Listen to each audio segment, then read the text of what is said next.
राज्य संस्थांच्या निवडणुका व्हायला लागल्या तर आम्ही या सगळ्या निवडणुकांवर बहिष्कार टाकू असं नाना कदम परवा बघा, कोल्हापूर शहराची हद्दवाढ ही 61 वर्ष झालेली नाही आणि यामुळं हद्दवाढीच्या संदर्भात मी सातत्यानं आग्रही आहे. आपल्याला मी आठवण करून देतो, 2017 साली मी आमरण उपोषणाला बसलो होतो आणि त्यावेळेला तत्कालीन मुख्यमंत्री देवेंद्रजी फडणवीस साहेब, तत्कालीन शिवसेनेचे गटनेते सन्माननीय एकनाथ शिंदे साहेब, चंद्रकांत दादा पाटील साहेब यांनी माझं उपोषण थांबवलं आणि हद्दवाढीचा निर्णय घेण्यापर्यंत आम्ही आलो होतो. कॅबिनेटला निर्णय झाला, पण काही इतर राजकारण्यांनी ज्यांचा हद्दवाढीला विरोध होता त्यांनी विरोध केल्यामुळे ते थांबलं. परत एकदा मी शांतपणाने हद्दवाढ कशी होईल यासाठी मी प्रयत्न करतोय, मी आव्हान करतोय. कारण हद्दवाढीत आत येणारे नागरिक देखील आपलेच आहेत. त्यांच्याबद्दल त्यांचा गैरसमज काय असेल ते आपण दूर करूया. कारण एक लक्षात घ्या, 21 वेळा पुण्याची हद्दवाढ झालेली आहे, ज्या शहरांची, ठाण्याची हद्दवाढ झालेली आहे, विविध शहरांची हद्दवाढ झालेली आहे आणि शहरांचा विकास त्याशिवाय होणार कसा?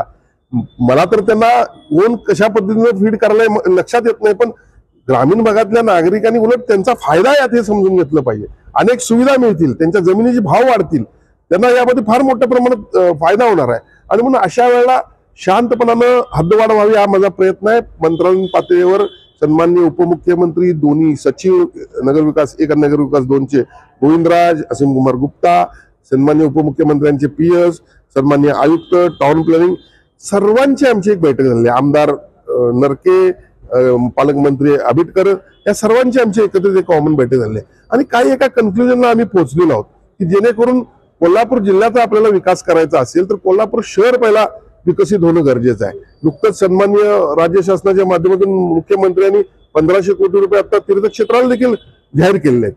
कालच मी आपल्याला पत्रकार परिषदेच्या माध्यमातून कळवलं, 983 कोटी रुपये मी स्टॉर्म वॉटरसाठी सांगली आणि या कोल्हापूरसाठी मंजूर करून घेतले माझ्या मित्रा या संस्थेच्या माध्यमातून. आणि म्हणून विकास सुरू आहे. कन्व्हेन्शन सेंटरचं टेंडर झालेलं आहे. कन्व्हेन्शन सेंटरची इतक्या वर्षाची मागणी होती ती आता आपण पूर्ण केली आणि 2-3 दिवसात त्याचं टेंडर देखील, वर्क ऑर्डर देखील होईल. आणि म्हणून विकासापर्यंत आपण चाललेलो आहोत. केशवराव भोसले नाट्यगृहाला 25 कोटी रुपये सन्माननीय मुख्यमंत्र्यांनी कसे येऊन दिले आपल्याला माहित आहे. आता रंकाळा सुधारत चाललेला आहे आपल्याला माहित आहे. रंकाळ्याच्या मधला आता फाउंटन देखील सुरुवात होते. पण कोल्हापूर शहर आणि परिसराचा विकास करणे हाच आमचा एक ध्यास आहे आणि त्यामुळे हद्दवाढी अत्यंत महत्वाची बाब आहे. हद्दवाढीला ग्रामीण भागातील नागरिक विरोध करणार नाही त्याची मला खात्री आहे. कारण बघा ना, आज हायवेच्या आत आणि या नदीच्या आत जर आपण पाहिलं तर या ठिकाणी एकरूप झालेलं आहे शहरामध्ये सर्व. मग विरोध असायचं काय कारण आहे? फक्त त्यांचा गैरसमज काय तो दूर चांगल्या पद्धतीने गुड फेथ मध्ये करणं गरजेचं आहे. मी हद्दवाढ समर्थकांना जे काही आंदोलन करतात त्यांना देखील आवाहन केलं, तुम्ही कशाला शड्डू मारलेले फोटो लावता?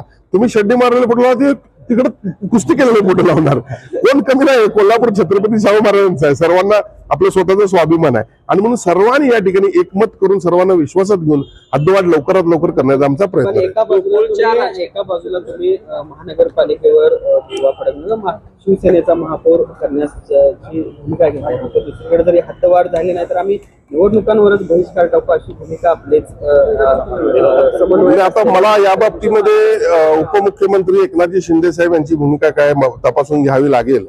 तर अशा पद्धतीनं माझं तर वैयक्तिक मत आहे, प्रत्येकाला व्यक्तिमत स्वातंत्र्य आहे, त्याबद्दल मी काही बोलू शकत नाही. पण निवडणुकांवरचा बहिष्कार हे थोडस माझ्या मनाला न पटणार आहे. शिवसेनेमध्ये अनेक माजी नगरसेवकांचे प्रवेश होणार आहेत. शारंग देशमुख असतील त्यांच्यावर आणखी शिवसेनेमध्ये किती माजी नगरसेवक या ठिकाणी प्रवेश करतात? एकंदरीतच जर आपल्याला पाहिलं तर गेल्या काही वर्षामध्ये सन्माननीय मुख्यमंत्री, आत्ताचे उपमुख्यमंत्री एकनाथजी शिंदे साहेब यांची कार्यपद्धती, कार्यकर्त्यांना न्याय देण्याची भूमिका आणि एकंदरीतच निवडणुका ज्या पद्धतीनं लढल्या पाहिजे, साम दाम दंडभेद आपण जे म्हणतो त्या पद्धतीने त्यांची कार्यपद्धती, यामुळं बऱ्याच कार्यकर्त्यांचा त्यांच्यावरचा विश्वास दूर झालेला आहे.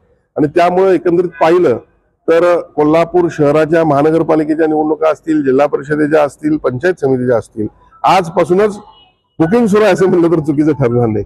अनेक लोक आम्हाला भेटत आहेत, अनेकांना आमच्याकडून निवडणुका लढवायच्या आहेत, सर्वांशी चर्चा सुरू आहेत.